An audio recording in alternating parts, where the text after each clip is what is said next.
My name is Marcus, and the day I looked at my classroom list, I saw a name that made my hands shake.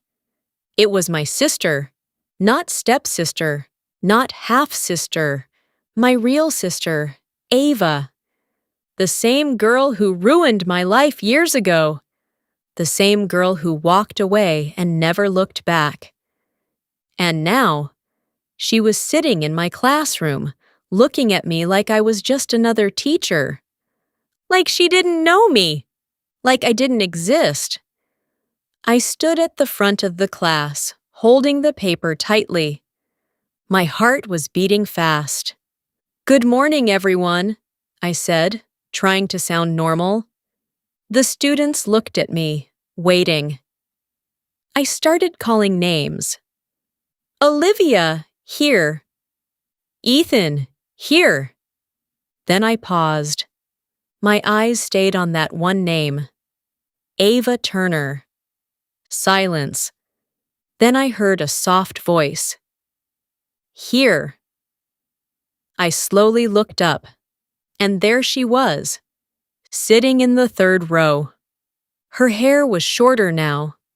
Her face looked older. But I knew her. I would never forget that face. She looked straight at me. No smile, no surprise, nothing, just cold. Like I was a stranger. In that moment, my mind went back 10 years. Back to the day everything broke. Ava was my younger sister. She was always the favorite. My parents loved her more. Everyone knew it. She was beautiful, smart, and confident. I was just quiet Marcus.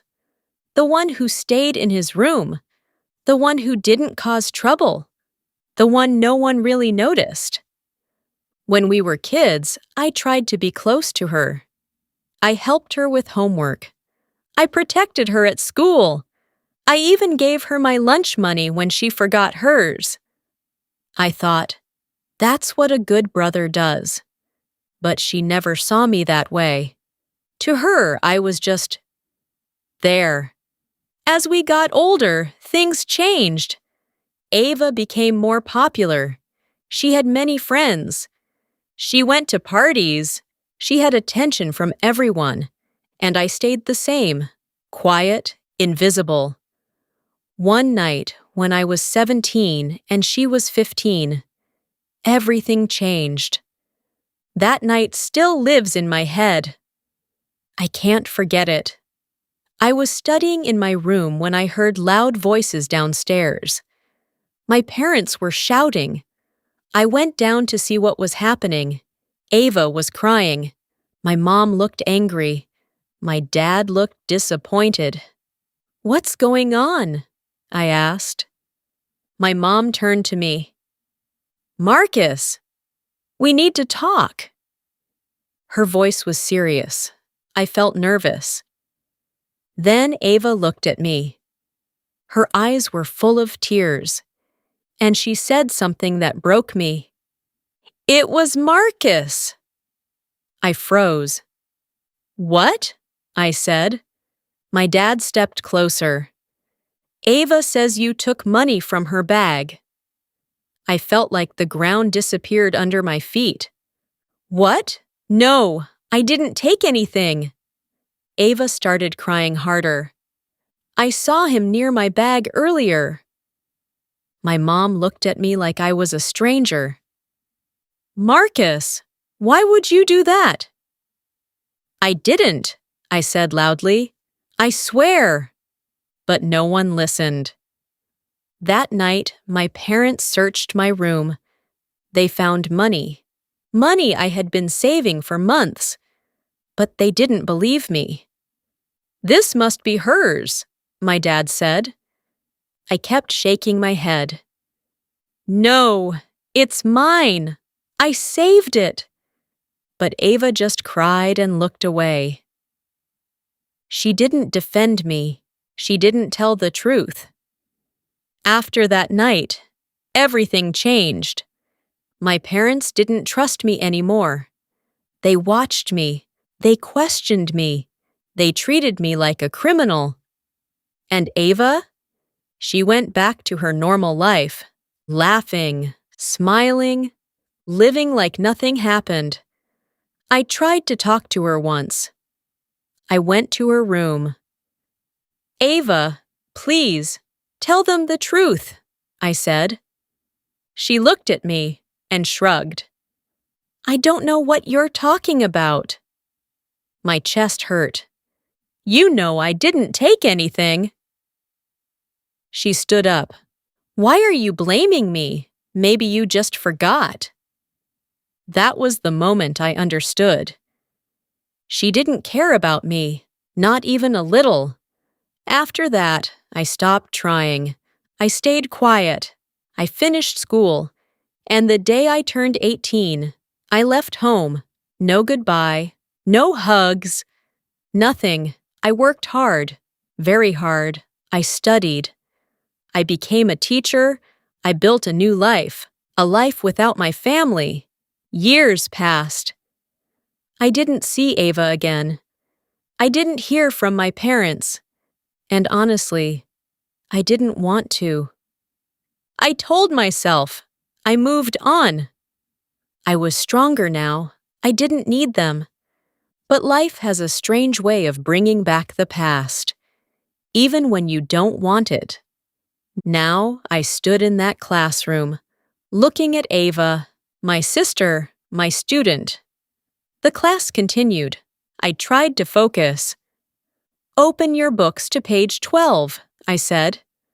My voice sounded calm. But inside, I was shaking. Every time I looked at her, my chest felt tight. She didn't look at me much.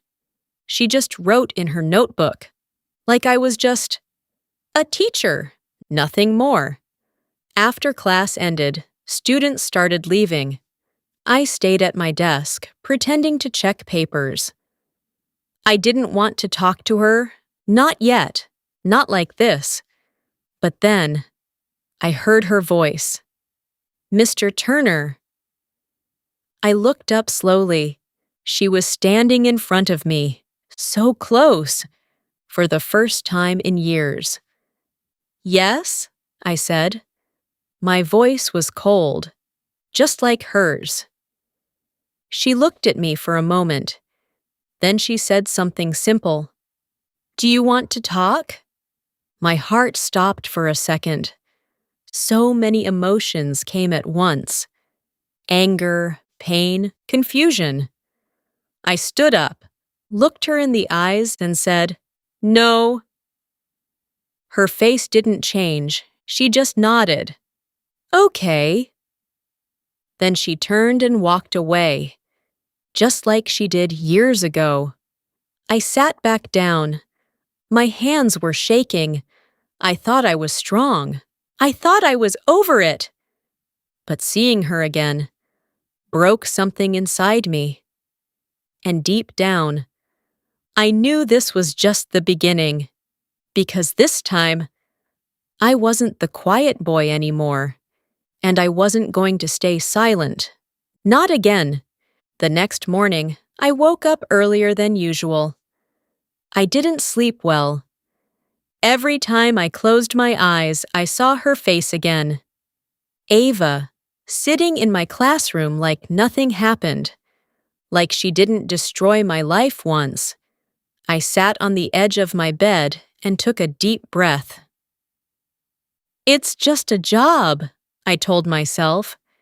She's just a student now. But even as I said it, I didn't believe it. When I walked into school, everything felt normal. Students talking, teachers drinking coffee, the sound of lockers closing. But inside me, nothing felt normal. I entered my classroom and placed my bag on the desk. I looked at the empty seats. Her seat, third row, near the window. I knew exactly where she would sit. I hated that I noticed. Students slowly came in, laughing, talking. Then she walked in. Ava. She didn't look at me this time. She just walked to her seat and sat down. Like yesterday, like always, calm, cold. "Good morning, class," I said. "Good morning, Mr. Turner," they replied. Everything sounded normal, but it wasn't. I started the lesson. I explained the topic. I wrote on the board. I asked questions. And then I made a mistake. "Ava, can you answer this?" The moment her name left my mouth, I regretted it. The class turned to her. She looked up slowly. "Yes," she said, standing up. Her voice was steady, confident. She answered perfectly, clear, smart, just like before. "Good," I said quietly. She sat down again. No smile, no emotion. But the class noticed something. I could feel it. A strange tension in the room. Maybe it was just in my head. Or maybe it wasn't. After class, one of the students came to me. Her name was Megan. "Mr. Turner," she said, "are you okay?" I looked at her, surprised. "Why?" She hesitated. "You looked uncomfortable." I forced a small smile. "I'm fine, just tired." She nodded, but I could tell. She didn't fully believe me. The days passed, but things didn't get easier. They got worse. Ava was always quiet in class, but she was different outside. I saw her laughing with other students, talking, smiling. Just like before, like she had no problems, like she had no past. One afternoon, I was walking in the hallway when I heard her voice. "She's so strict, right?" a student said. Then Ava laughed softly. "She's not that bad," Ava replied. I stopped walking. My chest felt tight. She? Were they talking about me? I slowly turned the corner. They were standing there, Ava and two other girls. They saw me. The girls quickly went quiet. Ava looked at me. For a second, there was something in her eyes. Then it disappeared. "Hello, Mr. Turner," she said politely, like I was just a teacher, nothing more. "Hello," I replied. My voice felt heavy. I walked past them, but their voices stayed in my head. "She's not that bad." Why did that bother me? Maybe because it sounded fake. Maybe because she still acted like she didn't know me. Later that week, something else happened. Something small, but it hit me hard. I was grading papers after school. The classroom was quiet. Then I saw one paper. Ava's paper. I stared at her name for a long time. My hand felt tense. I didn't want to grade it, but I had to. I read her answers. Perfect. Every answer correct. Every sentence clean. She was still amazing. For a moment, I remembered the old days.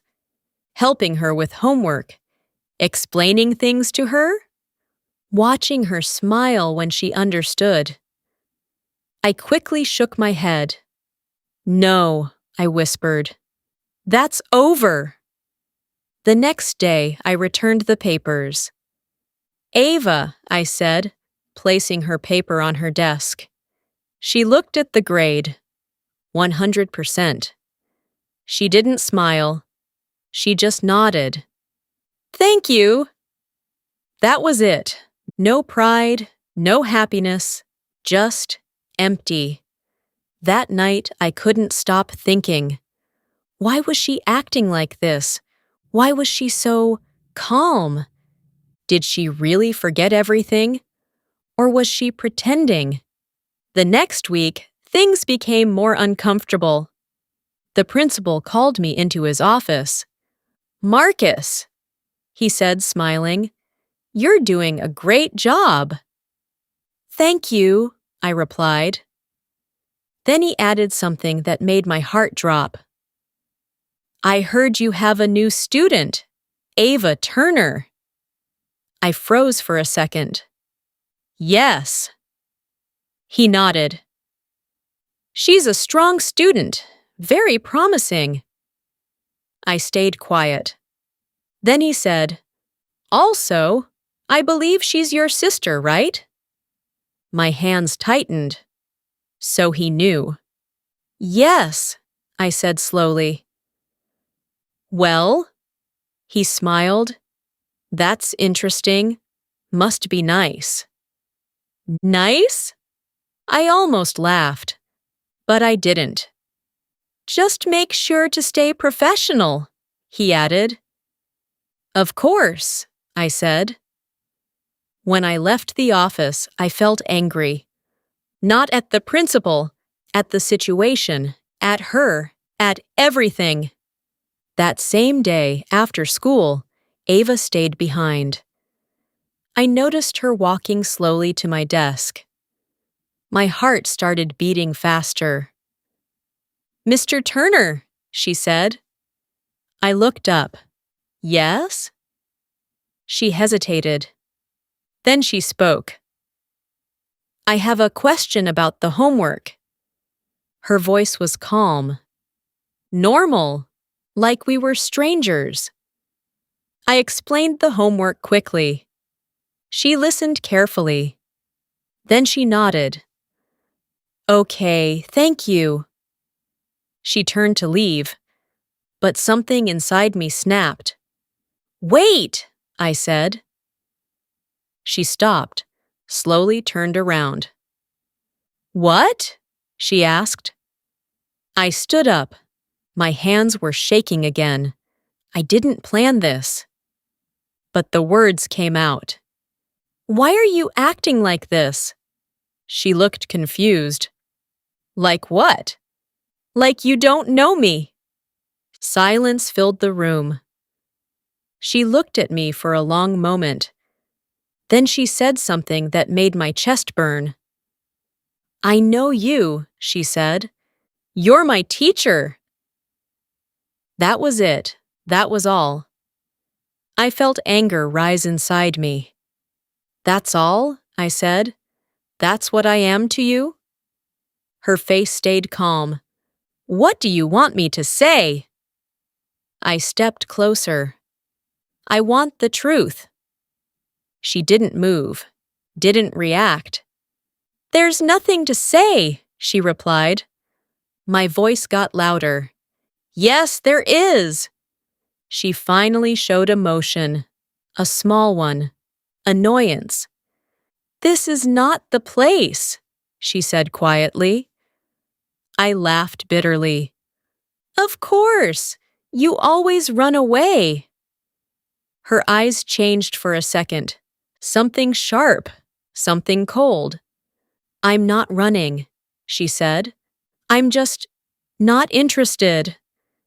Those words hit harder than anything. Not interested. She picked up her bag, walked past me, and before leaving, she said one last thing. "You should move on, Marcus." Then she walked out. Just like before, I stood there alone. My chest felt heavy. My hands were shaking again. Move on? After everything she did? After everything I lost? I looked at the empty classroom, and for the first time in years, I felt like that same broken boy again.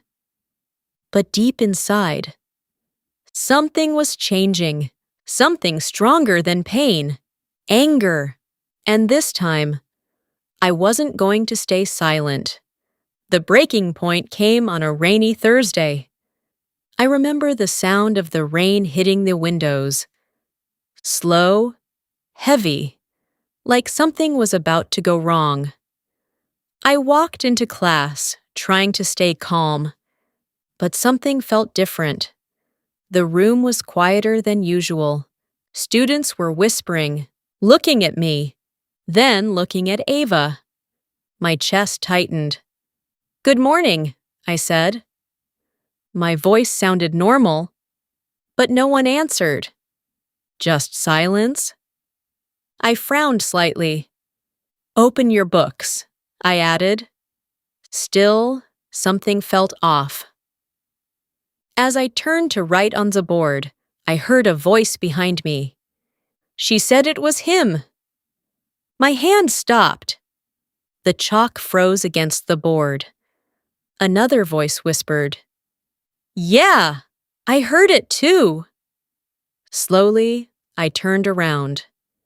The class went quiet again. Too quiet. "What's going on?" I asked. No one answered. They just looked at each other. Then, one girl raised her hand. Her name was Rachel. "Mr. Turner, is it true?" My heart dropped. "Is what true?" She hesitated. Then she said it. "That you got in trouble before for stealing?" The room felt like it was spinning. My ears started ringing. "What?" I said softly. Then someone else spoke. "They said you stole money from your own family." A few students nodded. Whispers spread. "No," I said quickly. "That's not true." But my voice, it didn't sound strong. Then I looked at Ava. She was sitting there, quiet, watching. "Ava," I said, my voice shaking now. "Did you say something?" All eyes turned to her. The room held its breath. She didn't answer right away. She just looked at me, long, cold. Then she stood up. "I didn't lie," she said calmly. My heart stopped. "What?" She took a deep breath. Her voice was steady, clear, like she had practiced this. "When we were younger," she said, "money went missing." The class listened closely. "And Marcus was the one who had it." I felt like I couldn't breathe. "That's not true," I said loudly. But she didn't stop.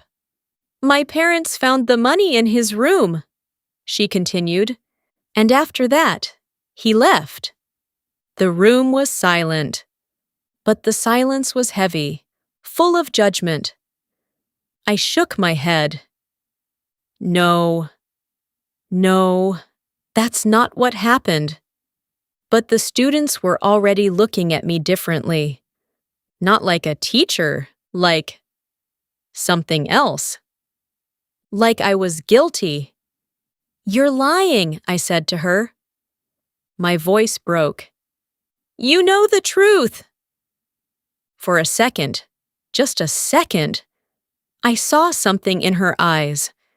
Something small, something like fear. But then it disappeared. "I told the truth," she replied. That was it. No emotion, no guilt, just cold words. Something inside me shattered, right there, in front of everyone. "Enough," I said. My voice was shaking badly now. "Class is over." "But it's not." "Now!" I shouted. The students quickly packed their things. Whispers filled the room. Eyes avoided mine. Ava stayed still for a moment. Then she slowly picked up her bag. As she walked past me, I whispered, "Why are you doing this?" She stopped. But she didn't look at me. Then she said something that broke me again. "Because this is what everyone already believes." And then she walked away. The door closed behind her. And I stood there, alone. I don't remember how long I stayed in that classroom. Minutes, maybe hours.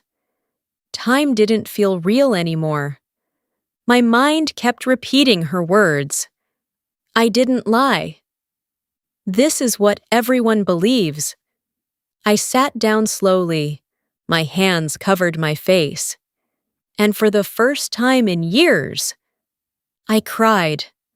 Not quiet tears, not hidden ones, real tears, painful, heavy. All this time, I whispered. All this time, and nothing changed. I worked so hard to build a new life, to become someone better, to leave that past behind. But in one moment, she brought it all back, destroyed everything again. Later that day, I was called to the principal's office. I already knew why. "Marcus," he said, his face serious, "I've heard some concerning things."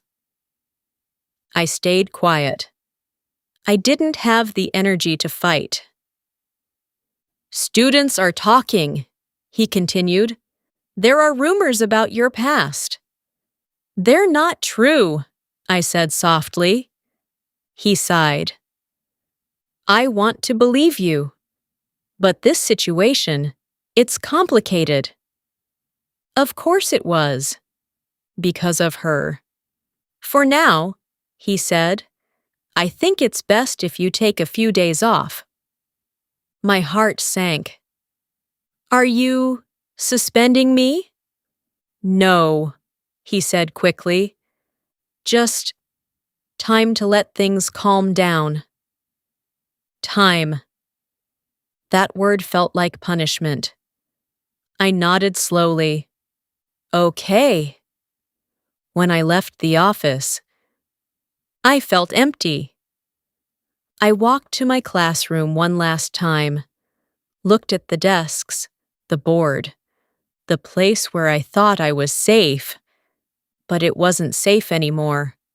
That night, I sat alone in my apartment. No lights, no sound, just silence. I stared at the wall, thinking about everything, about my parents, about that night, about Ava.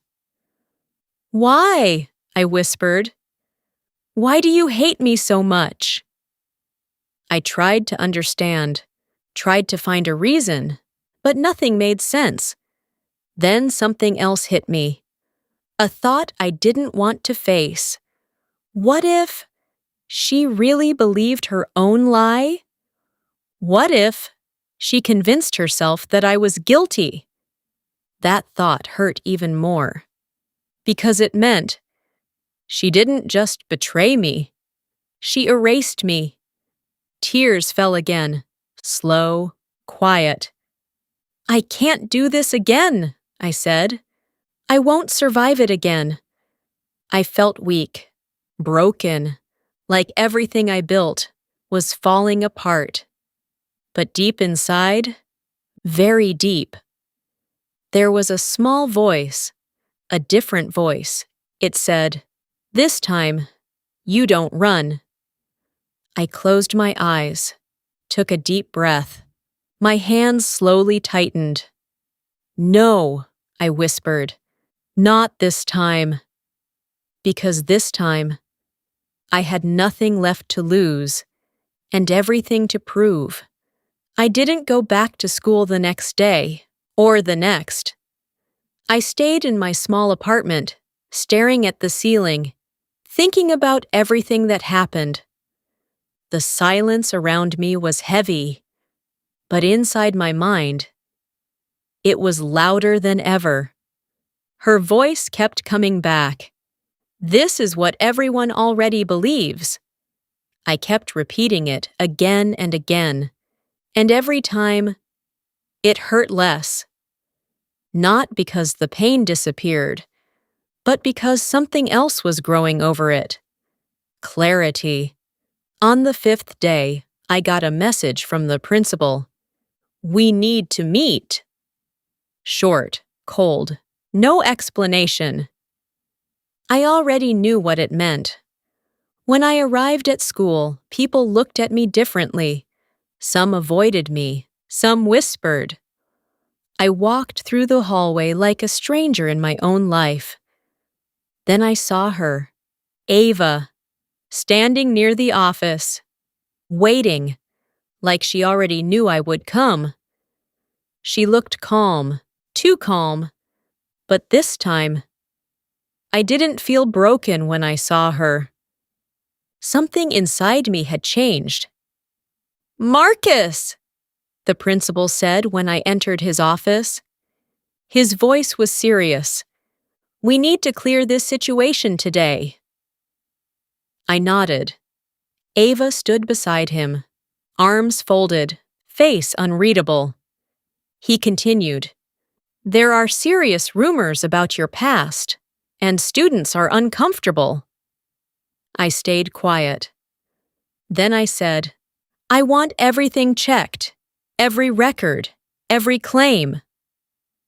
The room went silent. Ava finally spoke. "There's nothing to check," she said. "Everyone already knows what happened." I turned to her slowly, but this time, I wasn't shaking. I wasn't afraid. "No," I said calmly. "You think you know what happened." She frowned slightly. "What are you saying?" I took a breath. Then I reached into my bag and placed an old folder on the table. "I kept this," I said, "for years." The principal looked confused. "What is it?"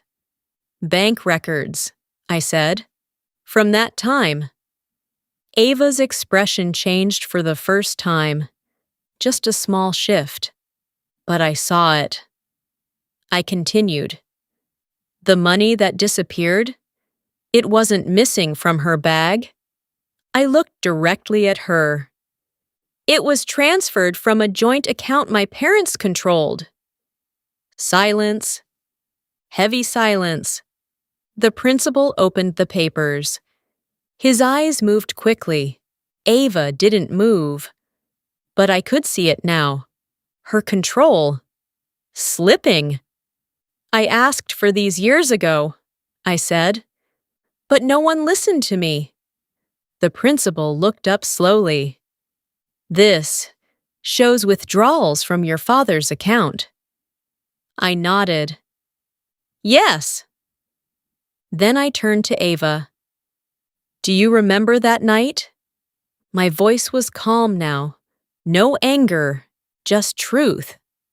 She didn't answer. "I didn't take anything from your bag," I said. "I never did." Ava's lips tightened. For the first time, she looked unsure. I stepped closer. "You were fighting with Dad that day," I said. "You took the money yourself. You hid it. And when everything got out of control, you blamed me." Her eyes flickered, just for a second. "That's not," she started, but I interrupted. "No more."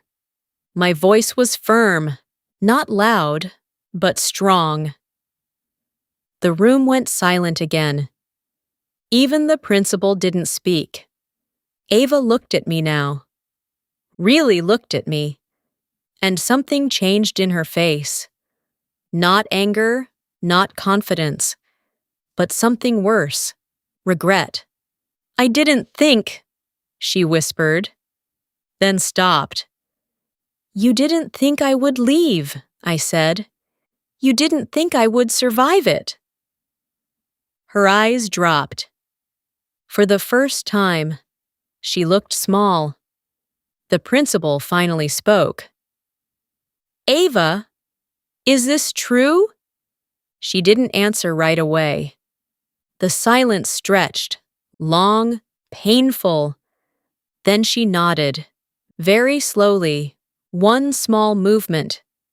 "Yes," she said quietly. The room felt like it stopped breathing. I didn't smile. I didn't feel victory. I just felt tired. So it was him, the principal said softly. No, I replied. It was never about me. I looked at Ava one last time. You didn't just lie, I said. You let me carry it for years. Her eyes filled with tears. But I didn't step closer, not anymore. I was scared, she said softly. I didn't know what to do. I nodded slowly. I know. And that was the truth. Not forgiveness, not hate, just understanding. The principal stood up. This will be corrected officially, he said. There will be consequences. Ava lowered her head. She didn't argue. She didn't fight anymore. But I wasn't here for revenge. I wasn't here to destroy her. That version of me died years ago. I turned toward the door, and for a moment I stopped. I didn't look back at her, but I spoke one last time. I'm not that boy anymore, I said. Don't turn me into him again. Then I walked out. The hallway felt different this time. Not heavy, not painful, just empty. But it wasn't the same emptiness as before. This one was clean. Outside, the rain had stopped. Sunlight touched the ground for the first time in days. I stood there for a moment, breathing, thinking. Alive.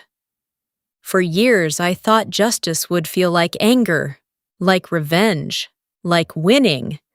But standing there, I realized something else. Justice doesn't always feel loud. Sometimes, it just feels like finally being free. Weeks later, I left that school. Not because I was forced, but because I chose to. Ava sent a letter. I never opened it. Not because I hated her, but because I didn't need answers anymore. I had already found mine. I moved to a new city. Started over again. But this time, I didn't carry the past like a chain. I carried it like a lesson. People sometimes ask me now, do you miss your family? I always pause before answering. Then I say, I miss who I was before everything broke. Because that boy, the one who stayed quiet, the one who believed everyone would understand him, he is gone, and in his place is someone stronger. Someone who no longer waits to be believed. Someone who finally understands his own worth. Moral lesson. Sometimes the deepest betrayal doesn't come from enemies, but from family. But even after being broken and misunderstood, you can rebuild yourself. Not by seeking revenge, but by choosing truth, self-respect, and moving forward with strength.